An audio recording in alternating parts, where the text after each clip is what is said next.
Heart beat scan ఒక్క second లోనే world class 640 slide CT scan ఇప్పుడు మీ విస్టా ఇమేజింగ్ బంజారా హిల్స్ లో.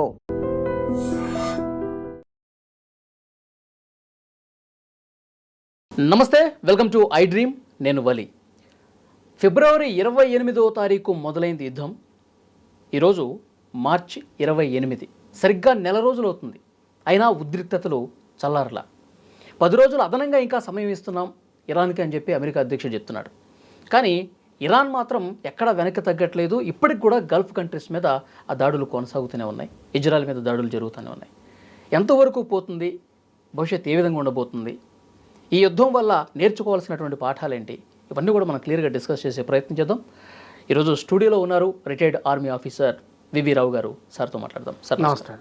వివి రావు గారు, నెల రోజులు అంటుంది సార్, ఇంకా ఉద్రిక్తతలు పెరుగుతున్నాయి కానీ రోజు రోజుకి తగ్గట్లా. ట్రంప్ లేటెస్ట్ ఆయన స్టేట్మెంట్ కావచ్చు, ఈ 10 రోజుల తర్వాత అయినా ఏమన్నా కొలిక్కి వస్తుందంటారా, ఒప్పందం జరుగుతుందంటారా, ఆగే పరిస్తుందంటారా? నాకు కనిపించట్లేదండి ప్రస్తుతానికి. ఎందుకంటే అమెరికా వాళ్ళు రెజ్యూమ్ చేంజ్ అన్న పాయింట్ మీద బాగా హింజ్ అయిపోయారు, అంటే దాని మీద ఆధారపడిపోయారు. అది జరగలేదు. ఇరాన్ 2 సంవత్సరాల నుంచి బాగా తయారయ్యి అన్నిటికీ ఎదుర్కొనేందుకు ఎప్పటి నుంచో ప్లాన్, వార్ గేమింగ్ సిమ్యులేషన్ చేసుకున్నారు వాళ్ళు.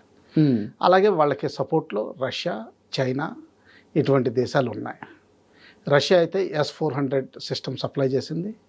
అలాగే చైనా అయితే ఇన్ఫర్మేషన్ వార్ఫేర్లను, సైబర్ వార్ఫేర్లను, మిసైల్ మెటీరియల్లను, ఇంకా ఇంటెలిజెన్స్ గ్యాదరింగ్, శాటిలైట్ ఇమేజరీ ఇటువంటి వాటిలో కూడా చాలా విధంగా హెల్ప్ చేస్తుంది. అందులో డౌట్ ఏమీ లేదు. ఓకే. సో యూక్రెయిన్లో అయితే అటు NATO countries led by USA పరోక్షంగా యూక్రెయిన్ ఫ్రంట్లో రష్యాకి ఎగనెస్ట్గా ఫైట్ చేస్తున్నాయి. ఇక్కడ మాత్రం డైరెక్ట్గా ఇన్వాల్వ్మెంట్ లేదు, కానీ చైనీస్ ఆపరేటర్స్ వచ్చి ఆపరేట్ చేస్తున్నట్టు రిపోర్ట్ రాలేదు. కానీ కొంతవరకు నార్త్ కొరియన్ ఆపరేటర్స్ టెలిమెట్రీ ఇటువంటి వాటిని రికార్డింగ్ చేసుకోవడానికి వచ్చారని రిపోర్ట్స్ వస్తున్నాయి. అండర్ గ్రౌండ్ బంకర్స్లో ఆపరేట్ చేస్తున్నారని రిపోర్ట్. ఓకే, ఇరాన్లోకి ఎంటర్ అయ్యి వాళ్ళు ఆపరేట్ చేస్తున్నారు. నార్త్ కొరియా వాళ్ళు సపోర్ట్లో చేస్తున్నారు. ఓకే. సో ఇప్పుడు ఇరాన్ ఏం చేసిందంటే హైరార్కియల్ స్ట్రక్చర్, ఎందుకంటే ఇజ్రాయెల్ ఇప్పటి వరకు టాప్ లీడర్షిప్ని, హిజ్బుల్లాని కానీ హమాస్ని కానీ ఎలిమినేట్ చేయడం జరుగుతుంది. అలాగే టాప్ న్యూక్లియర్ సైంటిస్ట్ని, మిసైల్ టెక్నాలజిస్ట్ని ఇరాన్లో కూడా ఎలిమినేట్ చేయడం జరిగింది. అక్కడి నుంచి ఒక లెసన్ నేర్చుకున్నారు వాళ్ళు. టాప్ లీడర్షిప్ ఎప్పుడైనా ఎలిమినేట్ అవ్వచ్చు. అందువల్ల devolution of power, defining of responsibilities ఇవన్నీ క్లియర్గా చేసుకున్నారు. తర్వాత ఒకళ్ళు పోతే వేరే వాళ్ళు ఎవరు రెస్పాన్సిబిలిటీ తీసుకుంటారన్నది స్పష్టంగా వాళ్ళు తేల్చుకున్నారు. అంటే నెక్స్ట్ ఇన్ కమాండ్ ఎవరు ఉంటారన్నది చాలా క్లారిటీ తోటి పెట్టేసుకున్నారు. ఓకే. తర్వాత న్యూక్లియర్ వెపన్స్ మీద బూచి అన్నట్టుగా న్యూక్లియర్ టార్గెట్స్ మీద అటాక్ చేస్తారని వాళ్ళకి తెలిసిన ముందర నుంచి తయారుగా ఉన్నారు. అలాగే కొన్ని కమాండ్ సెంటర్స్, ఇవన్నీ కొన్ని బంకర్స్ వాళ్ళు రెడీ చేసుకుని ఉంటారు సేఫ్టీ సెక్యూరిటీ కోసం. అక్కడ ఇప్పుడు వాళ్ళ ప్రస్తుతం టాప్ లీడర్స్ షెల్టర్ తీసుకుంటున్నట్టు మనం అనుకోవచ్చు. ఇంకా ఎకనామిక్ బ్లాకేడ్ అంతకుముందు వాడి USA ఇరాన్ని వీక్ చేయాలని చూసింది చాలా సంవత్సరాలుగా. 2016 నుంచి 2016లో జరిగిన అగ్రిమెంట్లో చైనా, రష్యా మాత్రం బ్యాలిస్టిక్ మిసైల్స్ మీద ప్రెషర్ పెట్టలేదు. దానివల్ల అమెరికా ఆ రోజుని బ్యాలిస్టిక్ మిసైల్స్ డెవలప్మెంట్ చేయకూడదని చెప్పి స్పష్టత ఏమీ చూపించలేదు. ఎగ్జాక్ట్లీ బ్యాలిస్టిక్ మిసైల్స్లో అటు నార్త్ కొరియా కానీ ఇటు చైనీస్ టెక్నాలజీ కానీ వీళ్ళు విపరీతంగా ఇంప్రూవ్ చేసుకున్నారు. ఈ రోజున విపరీతంగా లాంచర్స్ తయారు చేసుకున్నారు, ఎప్పటి నుంచో తయారుగా ఉన్నారు.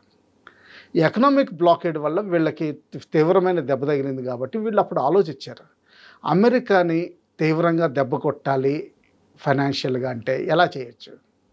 వాళ్ళకి ఒకటి తట్టింది, హార్ముజ్ జలసంధిని మనం కంట్రోల్ చేయడం మొదలుపెట్టి అక్కడ యువాన్ ట్రేడ్, అంటే యువాన్ అన్నది చైనీస్ కరెన్సీ, అందులో ట్రేడ్ మొదలు పెట్టగలిగితే అమెరికాని తీవ్రంగా దెబ్బ కొట్టినట్టు అవుతుంది. ఎగ్జాక్ట్లీ వాళ్ళు అదే చేశారు.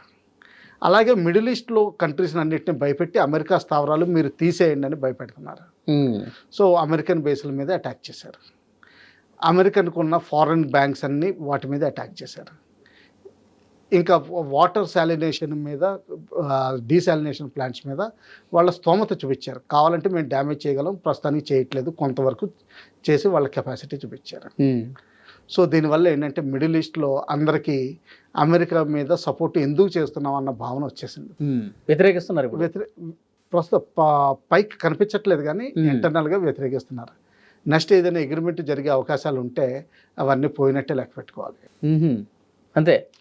ఆ విధంగా చేస్తూ తర్వాత అంతకుముందు ఎప్పుడో ఇరాక్ వార్లో కూడా చేసినట్టు మైన్స్ని వాడుకుని నెవల్ మైన్స్ అంటే సముద్రంలో మైన్స్ని పాతడం, హార్మోన్ జలసంధిని కంట్రోల్ చేయడం ద్వారా ఇప్పుడు కొత్తగా ఏమొచ్చిందంటే వాళ్ళకి ఐడియా వచ్చింది, సూయజ్ కెనాల్ లాగా మనం టోల్ ట్యాక్స్ ఎందుకు వసూలు చేయకూడదు. ఇప్పుడు స్టార్ట్ చేశారు కదా సార్. స్టార్ట్ చేశారు. సో ఏంటంటే దాదాపు రోజుకి 20 మిలియన్ బ్యారెల్స్ హార్మోన్ జలసంధి నుంచి బయటకు వస్తుంది. అందులో బ్యారెల్కి $1 తీసుకున్నా కానీ రోజుకి 20 మిలియన్ అంటే 365 వేసుకుంటే 365 ఇంటూ 20 వేసుకుంటే దాదాపు 8,000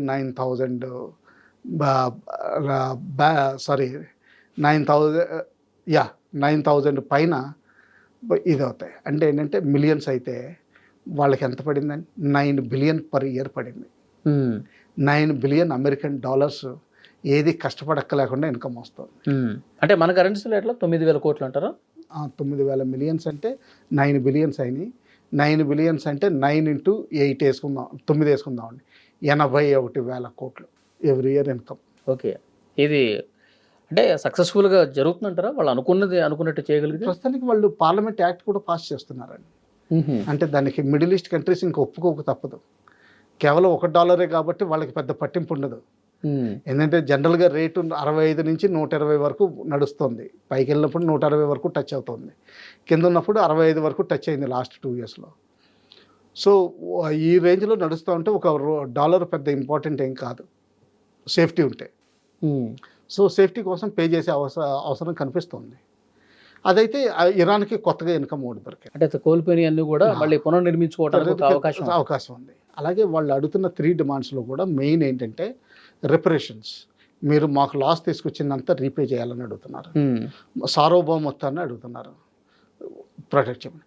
ఫ్యూచర్లో యుద్ధం జరగకుండా చేయాలని చూస్తున్నారు. దానిలోనే మిడిల్ ఈస్ట్లో ఉన్న బేస్లు తీసేయమంటున్నారు. వాళ్ళని తీసేయమండమే కాకుండా ఏ దేశాలు అయితే ఈ అగ్రిమెంట్లు చేసుకుని అమెరికాని రానిచ్చినమో వాళ్ళని భయపెడుతున్నారు. మీరు చేయకపోతే మీ ఫైనాన్షియల్ ఎకనామిక్ ప్రాబ్లమ్స్ మీకు తీసుకొస్తాం, మీ డీసాలినేషన్ ప్లాంట్స్ కూడా మేము డ్యామేజ్ చేస్తాం, అంటే మీరు బతకడానికి దుర్భరం చేసేస్తాం. దానివల్ల ఏంటంటే ఈ రోజున ఇరాన్కి పై చేయి ఉంది, అందులో డౌట్ ఏమీ లేదు. కానీ క్షమత ఎక్కువ లేదు. కేవలం మిసైల్స్ ఉన్నాయి, యూవీస్ ఉన్నాయి, నేవీ దాదాపు చితికిపోయింది, ఎయిర్ ఫోర్స్ కూడా ఎఫెక్టివ్గా లేదు. ఎయిర్ డిఫెన్స్ సిస్టమ్స్ మాత్రం 2 సిస్టమ్స్ వచ్చినట్టున్నాయి. S-400 by road route Azerbaijan ద్వారా ఎక్కడి నుంచో వచ్చి ఉంటాయి, అవి ఎఫెక్టివ్గా పనిచేస్తున్నాయి. అందుకనే F-35ని కూల్చివేయగలిగే స్థితికి వచ్చారు. ఓకే. ఇంకా వీళ్ళు అమెరికన్స్ అంటారా ఓవర్ లోడింగ్ చేసి వాళ్ళ ఓన్ 5 F-35 విమానాలు, F-15 విమానాలు పోగొట్టుకున్నారు, 2 ఫ్యూయల్ ట్యాంకర్స్ని పోగొట్టుకున్నారు. అవి పాతేళ్ళండి, పర్వాలేదు. ఈ రోజున కూడా ఇంకోటి ఏదో ఎయిర్ క్రాఫ్ట్ ప్రాబ్లం వచ్చినట్టు విన్నాం. అలాగే ఈ మధ్యలో కొన్ని హెలికాప్టర్లు కూడా పోవడం జరిగింది. ఇంకా డిగో గార్షియా 4,000 కిలోమీటర్స్ ఉంటుంది. అక్కడ 2 మిసైల్స్ ఫైర్ చేసి ఇరాన్ తన క్యాపబిలిటీని 2,000 కిలోమీటర్స్ పైన నాకు క్యాపబిలిటీ ఉందని ప్రూవ్ చేసింది. అంటే యూరోప్కి భయం సృష్టించింది. మిడిల్ ఈస్టే కాకుండా నార్త్ ఆఫ్రికా, యూరోప్ని కూడా భయం సృష్టించింది. ఓకే సార్, ఇక్కడ డొనాల్డ్ ట్రంప్ ఆయన ఇచ్చిన స్టేట్మెంట్లో వాళ్ళు 1 వారం రోజులు టైం అడిగారు, నేను 10 రోజులు ఇస్తాను, ఏప్రిల్ 6వ తారీఖు రాత్రి 8 గంటల వరకు వాళ్ళకి సమయం ఉంది, ఒప్పందం చేసుకోవాలి ఎట్టి పరిస్థితుల్లో అని ఆయన మాట్లాడారు. ఇది చెబుతూనే మరోవైపు వేలాదిగా సైన్యాన్ని అక్కడికి పంపిస్తున్నాడు. అంటే అక్కడ ఉన్నటువంటి కెష్ము, కార్గు ఈ దీవుల్ని ఆయన కైవసం చేసుకోవడానికి చాలా సీరియస్గా ప్రయత్నం చేస్తూ ఉన్నాడు. ఈ టైం కూడా తీసుకున్నది దానికోసమే ఒక చర్చ వినిపిస్తుంది. కరెక్టే. ఎందుకంటే జనరల్గా ఏమవుతుందంటే ఇవి సౌత్ ఈస్ట్ ఏషియా నుంచి వస్తున్నాయి, సౌత్ కొరియా నుంచి వస్తున్నాయి, తర్వాత అమెరికా నుంచే ఫ్లోరిడా నుంచి బేస్ నుంచి 82 ఎయిర్ బాండ్ డివిజన్ ఎక్కడైతే ఉందో అక్కడి నుంచి ఫ్లై చేస్తున్నారు. సో దాదాపు 3 బ్రిగేడ్ స్ట్రెంత్ ఆల్రెడీ వచ్చిందని లెక్క పెట్టుకోవచ్చు. అంటే దాదాపు 10-12 వేల మంది పారా కమాండోస్ ఈక్వలెంట్ పారా డ్రాపింగ్ కూడా చేయగలరు. అంటే ఈ 2 దీవులు కార్క్ ఐలాండ్, కషమ్ ఐలాండ్ తీసుకోవచ్చు. కానీ హార్ముజ్ జలసంధిని మాత్రం కంట్రోల్ చేయడానికి ఇంకా అబ్బాస్ అన్న ఒక వాళ్ళ పోర్ట్ ఉంది. ఓకే. ఆ పోర్ట్ని తీసుకుంటేనే కానీ వాళ్ళకి వీలు పడదు. ఓకే. ఆ పోర్ట్ తీసుకోవడం చాలా కష్టం. దాన్ని తీసుకోవడానికి చాలా కష్టం. ఎందుకంటే అది మన వైజాగ్ లాగా చుట్టూరు కొండలతోటి deep natural sea water port తోటి ఎప్పటి నుంచో చరిత్రలో ప్రాతినిధ్యం కలిగింది. తర్వాత ఏంటంటే అక్కడ సాల్ట్ కూడా ఎక్కువ దొరుకుతుంది. ఆ సాల్ట్ ఎప్పటి నుంచో కొన్ని వేల సంవత్సరాల నుంచి మైనింగ్ అయిన తర్వాత అక్కడ కేవ్స్ ఏర్పడిపోయినాయి. ఆ న్యాచురల్ కేవ్స్ ప్రొటెక్షన్ కూడా దొరుకుతుంది. ఓకే. దానికి మాత్రం ఇంకొక నా అంచనా ప్రకారం కనీసం ఇంకొక 40-50 వేల మంది ట్రూప్స్ కావాలి వాళ్ళకి. అది వచ్చే ప్రసక్తి కనిపించట్లేదు. అలాగే నిన్న చైనీస్ షిప్స్ని రెండింటిని వెనక్కి పంపించేశారు. ఎప్పుడైతే వెనక్కి పంపించారో అది మనం పొలిటికల్ అనుకుంటున్నాం. పొలిటికల్ కాదనిపిస్తుంది నాకు. అక్కడ మైన్స్ పాతేరు కాబట్టి అక్కడ భయం వేసి కొంచెం వాళ్ళని కూడా వదలొద్దని చెప్తున్నారు. ఎందుకంటే చైనాకి ఇరాన్కి అగ్రిమెంట్ ఉంది. సెకండ్ థింగ్, వాళ్ళు యాక్టివ్గా హెల్ప్ చేస్తున్నారు. కమ్యూనికేషన్స్ దగ్గర నుంచి, శాటిలైట్ ఇమేజరీ దగ్గర నుంచి, మిసైల్ మెటీరియల్ దగ్గర నుంచి అన్ని హెల్ప్. ఇరాన్కి మిత్రదేశంగా ఉందిగా చైనా ఉంది. సో ఆ విధంగా పంపించారంటే అక్కడ ఏరియా మైనింగ్ అయ్యి ఉంది. ఓకే. అంటే ఏంటంటే యుద్ధానికి వాళ్ళు తయారైపోయారు. ఎలా మైనింగ్ చేశారంటే ఓపెన్ బోట్స్లో, అంతకుముందు ఓపెన్ బోట్స్ వస్తే డిస్ట్రాయ్ చేస్తారు అమెరికా వాళ్ళు. ఇప్పుడు మిడ్గెట్ సబ్మెరీన్స్ అని చెప్పి 13 వాళ్ళు సొంతంగా కట్టుకునే బోట్స్ ఉన్నాయి. ఆ బోట్స్ ఏంటంటే కేవలం డ్రైవర్ అన్నట్టుగా ఓ పైలట్, కో పైలట్ ఉంటారు అంతే. అందులో మైన్స్ లోడ్ చేసి వీటిని సముద్రంలో వదిలేస్తున్నట్టు మనం అనుకోవచ్చు. కానీ అటుగా ఏ నౌక వచ్చినా సరే పేల్చేస్తారు. ఎస్, రాకెట్స్ తోటి పేల్చొచ్చు. కింద మైన్స్ ఇన్ఫ్లుయెన్స్ మైన్స్ ఉంటాయి. ఆ ఇన్ఫ్లుయెన్స్ మైన్స్ అయితే కొంతవరకు కంట్రోల్ చేయొచ్చు. అప్పుడు వాటిని రిలీజ్ మెకానిజం వదిలేయచ్చు వీళ్ళు. ఆ విధంగా మైన్ వెళ్ళి బ్లాస్ట్ చేసే విధంగానే ఉంటుంది. ఓకే. మిలిటరీ షిప్స్ అయితే, అదే నేవల్ షిప్స్ అయితే కొంతవరకు హార్డ్ అండ్ స్టీల్ తోటి తయారవుతాయి. తర్వాత ఏంటంటే లోపల మల్టిపుల్ డోర్స్ అటువంటి మెకానిజమ్స్ పెట్టుకుంటారు ఫ్లడ్డింగ్ అవ్వకుండా. కమర్షియల్ ఎయిర్ క్రాఫ్ట్ అయితే మ్యాక్సిమం పెద్ద లాంచ్ కింద వాడతారు కాబట్టి ఇటువంటి ప్రొటెక్షన్ మెకానిజమ్స్ తీసుకోరు. సో కమర్షియల్ షిప్స్ అయితే మాత్రం మొత్తం పోతాయి. అదే నేవీ షిప్స్ అయితే మాత్రం రిపేర్ కన్నా కనీసం వెళ్లాల్సి ఉంటుంది. ఓకే. ఇంకా నాన్ సీ గోయింగ్ అయిపోతుంది. అటువంటి వాటికి తయారుగా ఉన్నారు. ఇరానియన్స్ కూడా తయారుగా ఉన్నారు. ఒకవేళ మెయిన్ పోర్ట్ బందర్ అబ్బాస్ దాని మీద అటాక్ చేస్తే మాత్రం వాళ్ళు ఫుల్ రెడీగా ఉన్నారు. అందుకనే ఇజ్రాయెల్ వాళ్ళ నేవల్ కమాండర్ని అక్కడ చంపేసింది బందర్ అబ్బాస్లో. ఓకే. కానీ ఇంకా ఉద్రిక్తత పెరుగుతుంది కదా సార్. ఒకవైపు తగ్గాలి శాంతి నెలకొవాలన్న ప్రయత్నాలు ఒకవైపు చేస్తూ, మరోవైపు వేలాది మందిగా ఆ దీవుల్ని స్వాధీనం చేసుకోవడానికి ప్రయత్నం చేస్తుంటే ఇక్కడ కూడా వీళ్ళు వెనక్కి తగ్గకపోతుంటే ఏంటి ఇక భవిష్యత్తు ఎట్లా ఉంటుంది? ముందర అమెరికా చేస్తున్న తప్పు నా అభిప్రాయంలో ఏంటంటే పాకిస్తాన్ అటువంటి మీడియేటర్ని వాడుకుంటోంది. వాళ్ళకి ఆ మీడియేటర్ చేయగలిగే క్షమత లేదు ఇప్పుడు వరకు.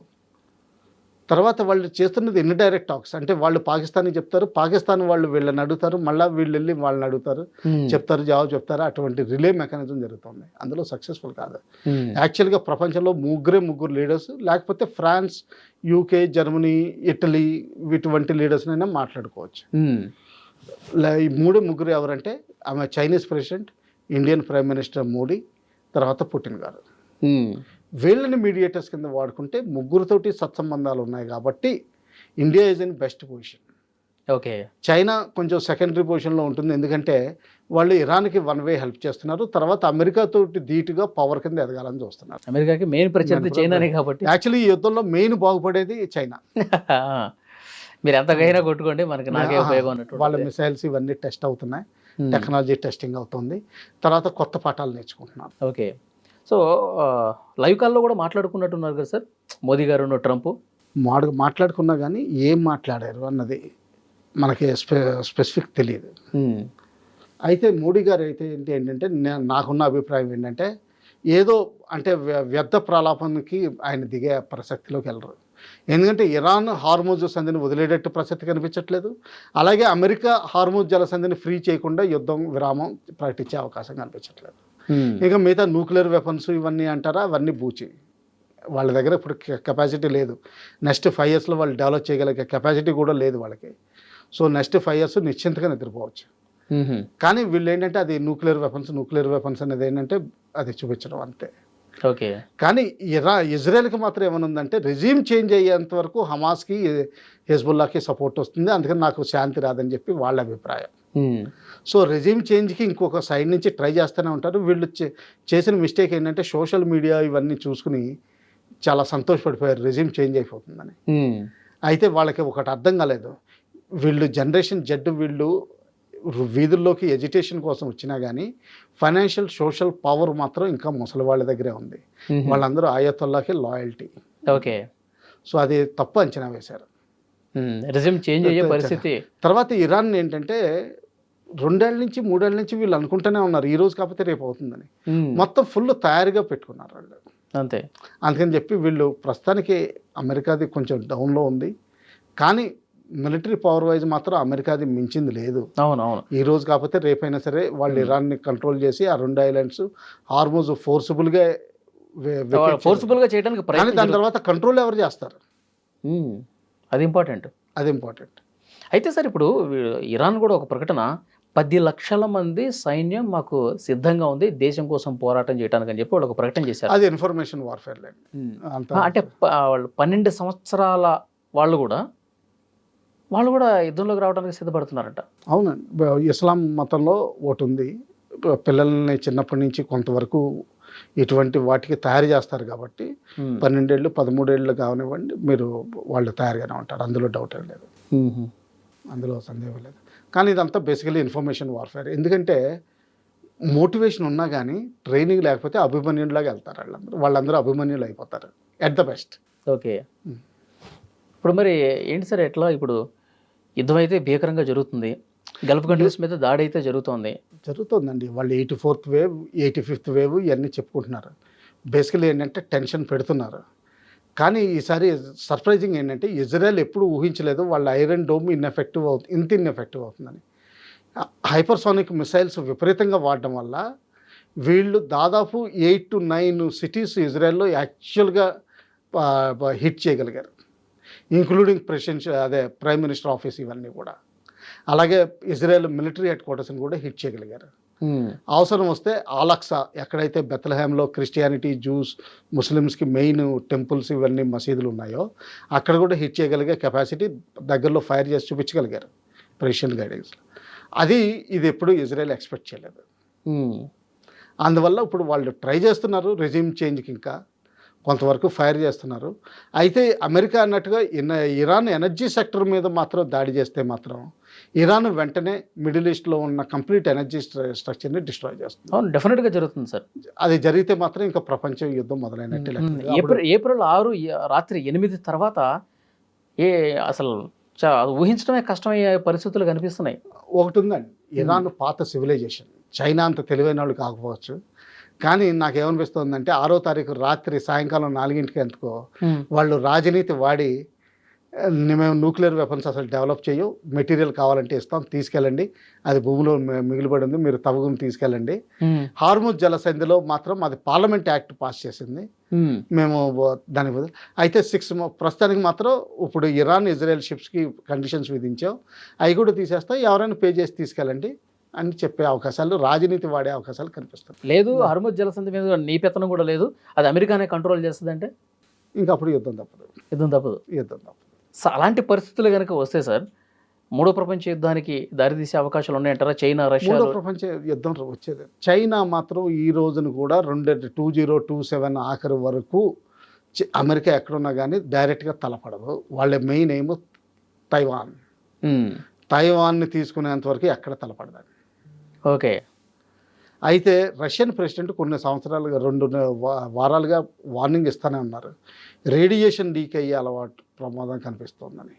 అది ఎందుకంటే న్యూక్లియర్ వీళ్ళ ఎస్టాబ్లిష్మెంట్స్ మీద వాళ్ళు ఏదైతే కూరుకుపోయినాయి అని ఉన్నాయని చెప్తున్నారో దాని మీద అటాక్ చేయడం మొదలుపెట్టారు. అలాగే వాళ్ళకి ఒక పీస్ఫుల్ న్యూక్లియర్ రియాక్టర్ ఉంది, అది యాక్చువల్గా వచ్చింది అమెరికా నుంచే, పహ్లవి రాజా షా ఉండగా అగ్రిమెంట్ అయ్యేది, తర్వాత కన్స్ట్రక్షన్. వీటిని డ్యామేజ్ చేసే అవకాశాలు కనిపిస్తున్నాయి, అక్కడ రేడియేషన్ లీక్ అయ్యే అవకాశాలు ఉన్నాయి.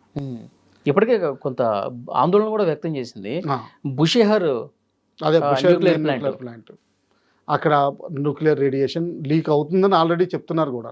అవునవును, అది అయ్యే అవకాశాలు ఉన్నాయి. అది కాకపోతే వీళ్ళ దగ్గర ఉన్న 460 kgs partly uranium, refined uranium, మిగతాది దాదాపు 10 tons, దాన్ని మామూలు బాంబులో కలిపి సౌత్ ఇజ్రాయెల్లో ప్రయోగించే అవకాశాలు నాకు చాలా కనిపిస్తున్నాయి. సౌత్ ఇజ్రాయెల్ ఎందుకంటారా, వెస్ట్లో చూస్తే అటు ప్యాలెస్టైన్ ఉంది, నార్త్లో చూస్తే లెబనాన్ ఉంది, ఇటు వెస్ట్ బ్యాంక్ ఉంది.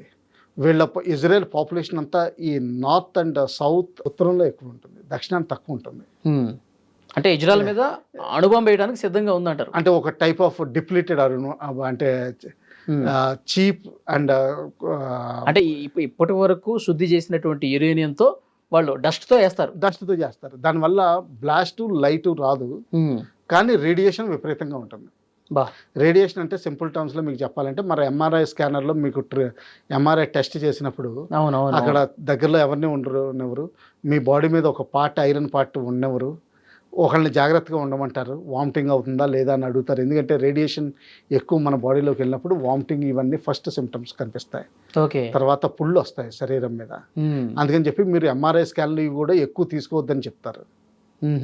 ఆ ఎఫెక్ట్ అయితే ఉంటుంది. ఆ ఎఫెక్ట్ అయితే ఉంటుంది. ఇదే రేడియేషన్ అయితే ప్రాపర్ రేడియేషన్ మీకు ఎర్లీ 80s మన ఇండియా హైదరాబాద్లోనే న్యూక్లియర్ ఫ్యూయల్ కాంప్లెక్స్ దగ్గర ఉన్న ర్యాక్ పిక్కర్స్ అందరికీ ఈ సిమ్టమ్స్ కనిపించినాయి, పుళ్ళు రావడం ఇదంతా. తర్వాత వాళ్ళంతా ఏదో లీక్ని వాళ్ళు రెక్టిఫై చేసుకున్నారు, కానీ బేసికలీ ఆ రోజుల్లో ర్యాక్ పిక్కర్స్ ఎర్లీ 80sలో కనిపించింది. ఓకే అటువంటి ఇంపాక్ట్ ఉంటుంది 20-25 కిలోమీటర్స్. నివాసయోగ్యం కాదు. చెన్నోబిల్ ఈ రోజున కూడా నివాసం లేరు, అలాగే అయ్యే అవకాశాలు. ఓకే కానీ అమెరికాలోనే ఉన్నటువంటి ప్రజలు కూడా చాలామంది 58% పైగా వ్యతిరేకిస్తున్నారంట డొనాల్డ్ ట్రంప్ని, ఆయన తీసుకుంటుండే. ఇదంతా ఏంటంటే ఇన్ఫర్మేషన్ వార్ఫేర్. వ్యతిరేకిస్తున్నారని మనం క్లియర్గా చెప్పలేము. ఎందుకంటే మీకు ఆ ఓటింగ్ పోల్ ఎవరు చేశారు? మీడియా చేసింది. మీడియా ఎవరు చదువుతారు? అమెరికాలో మీడియా చాలా తక్కువ మంది చదువుతారు. వాళ్ళంత పొలిటికల్లీ ఇంట్రెస్టెడ్ కనిపించరు, ఎవరు బిజినెస్ వాళ్ళు చేసుకుంటారు. మన స్టేట్లో కూడా కంట్రీలో కూడా వెస్ట్ బెంగాల్, కేరళ, తమిళనాడు, కొంతవరకు ఆంధ్ర పాలిటిక్స్లో జగన్, చంద్రబాబు అన్నట్టుగా ఇది చేస్తారు తప్ప, కానీ ఎవరు ఇంటర్నేషనల్ న్యూస్ ఎవరు చదవరు. సో అంత we should not give value to that 68%, 58% polling అన్నది. అంటే సార్ మీకున్నటువంటి అవగాహన మేరకు ట్రంప్ తీసుకున్నటువంటి నిర్ణయాల మీద ఆ దేశ ప్రజలు ఏమనుకునే అవకాశం ఉండొచ్చు సార్? పార్షియల్గా ఏంటంటే ముందర ఇజ్రాయెల్కి సపోర్ట్కి బాగానే ఉంటారండి. ఎందుకంటే వెనెజులాలో అక్కడ ప్రెసిడెంట్ని అరెస్ట్ చేసి తీసుకొచ్చారు. ఎస్, అమెరికాలో ఏంటంటే వాళ్ళకి ఎంత చూసినా కానీ ప్రపంచంలో వాళ్ళకి కింగ్స్ కింద వాళ్ళు లేక ఫీల్ అవుతారు. సో వాళ్ళ దేశాల ప్రెసిడెంట్లు ఏది చేసినా సపోర్ట్ చేస్తారు. అంతేనా? మనోడు ఎంత గొప్ప కాకపోతే ఎట్లా చేస్తున్నాడు ఆ ఫీల్ తోనే ఉంటారా? ఉంటుందండి, ఆ హీరోయిజం ఫీల్ తోనే చూస్తారా? ఓన్లీ క్యాజువాలిటీలో మన నెంబర్ 1 కాబట్టి ఏదైనా చేయొచ్చు, మనం కాకపోతే ఇంకెవరు చేస్తారు అన్నట్టు సపోర్ట్ చేస్తారంటారా? ఉంటుందండి. ఓకే సార్, ఫైనల్గా ఇప్పుడు గల్ఫ్ కంట్రీస్ మీద విపరీతమైనటువంటి దాడులు కొనసాగుతున్నాయి. మరి చాలా ఎక్కువ జరుగుతుంది. ఇప్పుడు వాటర్ ప్లాంట్స్ మీరు అన్నట్టు అక్కడ ఉన్నటువంటి అమెరికా బేస్లే కాదు, వాళ్ళు వాటర్ ప్లాంట్స్ మీద, తర్వాత వాణిజ్య సముదాయాల మీద కూడా దాడులు జరుగుతున్నాయి సార్. ఇప్పుడు అమెరికాని వాళ్ళు ఎందుకు ఒత్తిడి చేయట్లేదు? మీ వల్ల మేము నష్టపోతున్నాం కదా, మా బ్రాండ్ కూడా చేస్తున్నారండి. కాకపోతే ఏంటంటే వాళ్ళు ఏమనుకుంటున్నారంటే శాంతి జరిగి మనం బయటకు వచ్చేస్తాం అనుకుంటున్నారు. డైరెక్ట్గా చెప్పలేరు. ఎందుకంటే అమెరికా టెక్నాలజీ అందరికీ కావాలి. ఇప్పుడు మన ఇండియా అపోజిషన్ కొంతసార్లు మీరు అమెరికా మాట్లాడుతున్నారు, మీరు అమెరికా ట్రేడ్ మనకి ఎక్స్పోర్ట్స్ ఏమున్నాయి? హ్యాండీక్రాఫ్ట్స్ను తిరుపతిలో తయారయ్యే బనియన్లు, ఇంకేమున్నాయి మనకి టెక్నాలజీ? మన ఇండియాలో తయారయ్యే చిప్పు 85 nm, శాంసంగ్ తయారు చేసేది చిప్పు 3 nm, మొబైల్స్లోనే అడ్వాన్స్డ్ మొబైల్స్లోనే 4 nm చిప్ పెడుతుంది. మన ఇండియాలో తయారవుతున్న చిప్పు 85 nm. వాళ్ళ ఇంజిన్స్కి మనకు కావాలి ఎయిర్ క్రాఫ్ట్ ఇంజిన్, లేకపోతే మనకి అది కొత్తగా విమానాలు, ఫైటర్ విమానాలు తయారు చేయలేము, ఏవియానిక్స్ కావాలి. తర్వాత లేటెస్ట్ ఎయిర్ క్రాఫ్ట్ F-35 ఇటువంటి మనకి they are desirable aircraft, expensive అవనివ్వండి, మనకు కావాలి. సో మన వాళ్ళు అక్కడికి వెళ్ళి పనులు చేయాలి.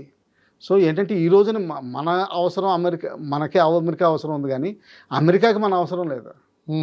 అది ఎప్పుడు వస్తుందంటే నా అసెస్మెంట్ ప్రకారం కొన్ని సంవత్సరాల తర్వాత చైనాతోటి ఎప్పుడైతే తైవాన్ మీద అటాక్ చేసిందో అప్పుడు వీళ్ళు అమెరికా తైవాన్ చైనా మీద అటాక్ చేయడానికి ఓన్లీ ఇండియా హెల్ప్ చేయగలదు. Japan, Australia, north Korea, south Korea ఎవరు ఏమి చేయలేరు. వియత్నాం, కంబోడియా కూడా చేయలేరు. ఓన్లీ ఇండియా చేయగలదు. ఎందుకంటే మనకే 4000 కిలోమీటర్ల ఫ్రాంటియర్ ఉంది. అందుకని అప్పుడు మన దగ్గరకు వస్తారు. అమెరికా మన దగ్గరికి వస్తుంది. అప్పుడు మన స్టాండ్ ఏంటి సార్? మన స్టాండ్ సడన్గా మనకు కూడా పవర్ పెరిగిపోతుంది. ఇది న్యాచురల్ అండి. ఇప్పుడు కూడా మనకు కూడా ఇప్పుడు మనం చూస్తాం, మన ఇంటి చుట్టుపక్కల కూడా సడన్గా డబ్బులు వచ్చేసరికి వాళ్ళకి స్టేటస్ పెరిగిపోతుంది. అలా ఉంటుంది. అంతేనా? అది న్యాచురల్. అంటే కాదేంటంటే మనం ఇంకా ధర్మం ఫాలో అవుతాం. మనం ఏ దేశాన్ని ఇప్పుడు వరకు అటాక్ చేసి క్యాప్చర్ చేసి మనం వాళ్ళ రిసోర్సెస్ అన్ని మనం వాడుకుంటామని ఎప్పుడు ప్రయత్నం చేయలేదు. మన దేశంలోనే ఇప్పుడు ఆయిల్ తప్పితే కానీ ఎప్పుడు మనకి తినడానికి బతకడానికి ఉన్న రిసోర్సెస్ అన్నీ దేవుడు మన దేశంలోనే ఇచ్చాడు. ఓకే. అది కానీ డైరెక్ట్గా సపోర్ట్ చేయదు అమెరికాకి అంటారు చైనా మీద యుద్ధానికి వచ్చినప్పుడు. మనం చేయడానికి వాళ్ళు మనకి ఇదేంటిది టెక్నాలజీ అవి ఇవ్వడానికి తయారుగా ఉండాలి కదా. ఈ రోజున F-35 టెక్నాలజీ ట్రాన్స్ఫర్ చేయమంటే వాళ్ళు తయారు చేయరు. F-18 F-16 పాత టెక్నాలజీ ఏదైతే అది అవుట్డేటెడ్ అయిపోయిందో అది మనకి ఇస్తామంటున్నారు. అది డబ్బులు మనం ఫుల్ రేట్లో కొంటే. ఓకే. F-16 వాళ్ళ దగ్గర ఏదైతే పాత అవి ఉన్నాయో మూసలు ఉన్నాయో మోల్డ్స్ అంటారు, ఆ మూసలు అయితే మనకి అమ్ముతామంటున్నారు, టెక్నాలజీ ఇస్తూ ఉంటున్నారు. అదంతా అవుట్డేటెడ్ టెక్నాలజీ అయిపోయింది. F-35 ఇవ్వడానికి తయారుగా లేరు. అలాగే F-46 వాళ్ళు డెవలప్ చేస్తున్నారు, మనకి కో డెవలప్మెంట్ ఇవ్వనమండి, పర్వాలేదు మనం కూడా సపోర్ట్ చేస్తాం. కానీ వాళ్ళకి ఇప్పుడు మన మీద ఇప్పుడు కూడా కొంతవరకు రేసిజం చూపిస్తున్నారు, అందులో డౌట్ ఏమి లేదు. వాళ్ళు ఇంకా ఏంటంటే మనం కూడా తక్కువేం కాదు. మనం ఏంటంటే పాపులేషన్ విపరీతం, అందులో పావర్టీ విపరీతంగా ఉంది. మనం ఎంత రేజ్ చేసి ఎంత అన్ఎంప్లాయ్మెంట్ తగ్గించాలనుకున్నా కానీ మన యాక్చువల్ స్పిరిచువల్ కాంటెక్స్ట్లో చూస్తే మనకి మినిమలిజం కాన్సెప్ట్ మన ఇండియాలో ఎలాగా ఉంది. అది కొంతమంది బేర్ మినిమం బట్టల మీద, బేర్ మినిమం రెసిడెన్షియల్ ఏరియా మీద బతుకుతారు. అది వెస్టర్న్ స్టాండర్డ్ చూస్తే బేదరికం అనుకుంటారు. యాక్చువల్గా మనకి అది సరిపోతుంది. ఓకే. అది కూడా ఉంది. అంటే కల్చరల్ ఆస్పెక్ట్స్లో డిఫరెన్స్. వాళ్ళేమో ఎక్కువ వేస్ట్ చేస్తా అన్ని ప్రపంచానికి అసలు కార్బన్ క్రెడిట్స్ ఇవన్నీ లెక్క చేయకుండా, ఎన్విరాన్మెంట్ హెల్ప్ చేయడానికి లేకుండా మనం ఇంకా ఏంటంటే యానిమల్స్కి అన్నం పెడతాం, పొద్దుటే ఫస్ట్ ముద్ద ఎప్పుడు బర్డ్స్కి పెడతాం, ఇంకా అలాగే అన్నదానం చేస్తాం. వాళ్ళకి అది కాన్సెప్ట్స్ లేవు. అంత హ్యూమన్ యాంగిల్ అయితే వాళ్ళకి అంత కమర్షియల్ యాంగిల్ ఉంది, మనకి ఎక్కువ స్పిరిచువల్ యాంగిల్ ఉంది. అందుకనే 1893లోనే వివేకానంద చెప్పారు, మీ క్యాపిటలిజము ప్లస్ ఆ మెటీరియలిజం మా ఇండియన్ స్పిరిచువలిజం తోటి కలిస్తేనే ఈ ప్రపంచం మంచిగా తయారవుతుంది. ఎస్.